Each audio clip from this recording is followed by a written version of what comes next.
Hello and welcome to Maths with Mr Amison. In this video I'm going to be reviewing some of the challenges that my students have been experiencing with probability.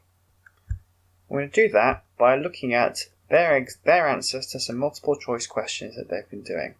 Okay, so this first problem here, this was the question and this is the spread of answers. You can see a lot of students got this right. 53 got this right with answering C, but 11 students got this wrong answering A.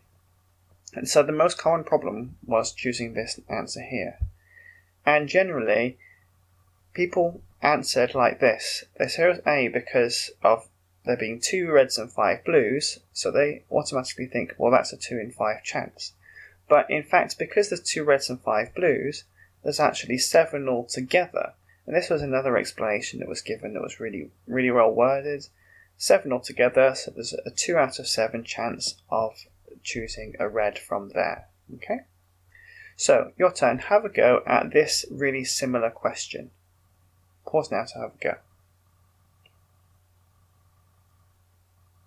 Okay, so we should have got that there are 3 blue, 5 red, so 5 red counters altogether out of 8 total. So we should get a probability of 5/8, therefore we get D. Okay. The second problem with probability of single events is this one. Now, here you can see that, again, most students got this right, but the biggest misconception here was that people thought answer A was a good answer. People thought A because, well, if we want to keep the probabilities the same, we might want to add the same number of blues and greens. 2 and 2 would cancel each other out. That was another explanation that people gave. But it doesn't work like that. What we have to do, in fact, is keep the same ratio between the blue and the green cubes. Someone else said D, it's not possible, as you'd have to add 3 blues and 1 green. Now that is keeping the same ratio there, 3 to 1. However, that's not the only way of doing this. We can actually add 6 blue and 2 green. 2 green, 6 blue is 2 out of 8 in total. 1 green, 3 blue is 1/4. And if you add 2 green and 6 blue, you've got 3 green altogether and 9 blue altogether. So that's 12 cubes altogether. So you've got 3 out of 12. 25% chance either way. Okay. So you have to be careful. If we want to add if we want to add 1 more green, we have to add 3 more blue to keep the probabilities the same. But then we could add another green and another 3 blue, so we could add 2 green and 6 blue altogether. Okay? Have a go at this one then.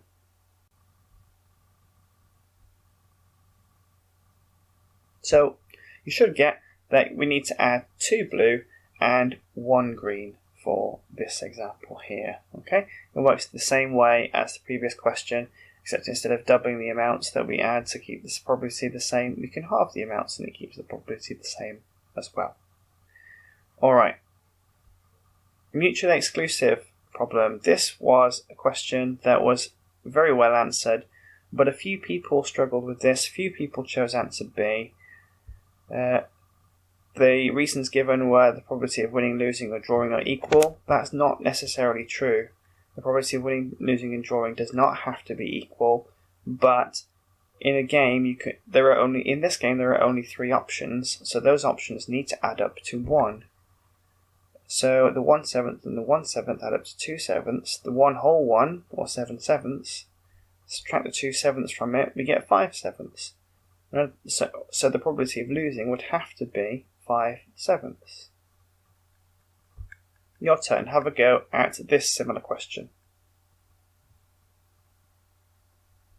So you should get the answer of B, 7/9. Again, because 1/9 plus 1/9 is 2/9, we need 7 more ninths to make 1. Alright. Sample space diagrams. This question was not very well answered. In this case, is it B or is it D? Well, if we go through some of the incorrect responses, the answer was in fact B. Someone said D because it's impossible, saying it's impossible because 3 isn't on the grid. Someone else answered B for almost the same reason. It's impossible for 3 to be a result as there is no 3 on the grid. And there's just a slight difference there. It is impossible to choose a 3, but that doesn't mean it's impossible to tell. It means the probability of it happening is impossible, and the number that represents that is 0. D says it's impossible to tell what the probability is, not that the probability is impossible. So be really careful with that. If something is impossible, the probability of that happening is 0. Your turn. Have a go at this one.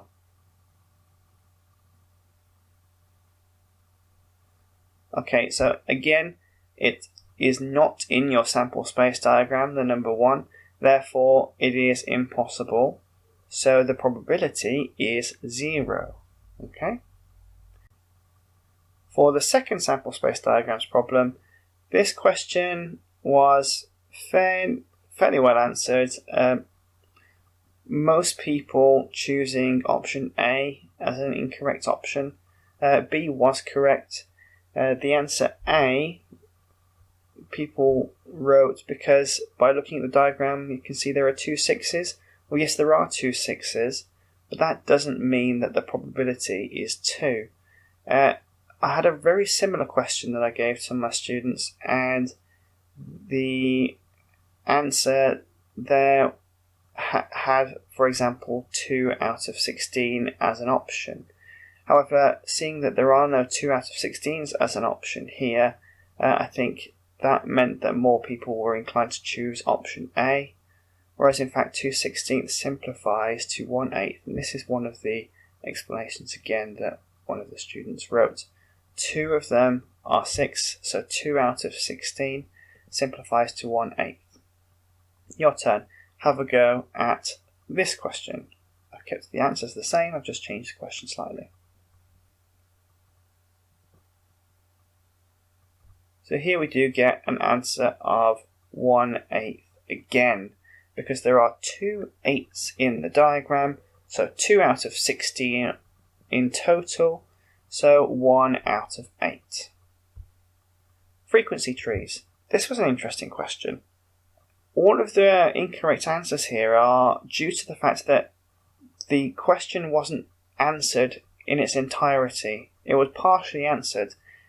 To get answer C was that the question was almost answered, but not quite got to the end. 5 of them would be boys in here that did not do their homework, which means that you still got one more step to find the number of boys that did do their homework. So in this example, in this answer here, 44 students were boys. They took them away to get 56 of them being girls. Because 56 of them were girls and 49 of them did their homework, so 7 did not.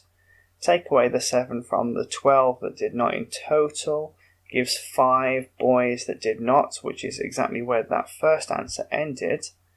But then what this person did was then took away that 5 from the 44 boys to get 39 boys did do their homework to get answer B. Okay? There's a more efficient way of answering this question, which I found really interesting when I saw. You could have that there were 100 people in the year, 12 didn't do their homework, so you can take that 12 away from the 100 straight away to get 88. And then there are 49 girls who did do their homework. So if we've taken away the 12, we've taken away this number and this number. If we then take away the 88, if we then take away the 49 girls who did do their homework, we're left with just this one, which is 39. So I really like that answer. Alright, your turn. Have a go at this question. Okay, so really similar question to the previous one. You should have got an answer of A, 34. Okay. Well, thanks for watching. I hope you found it useful to go through some of the misconceptions that students have had with probability, and bye for now.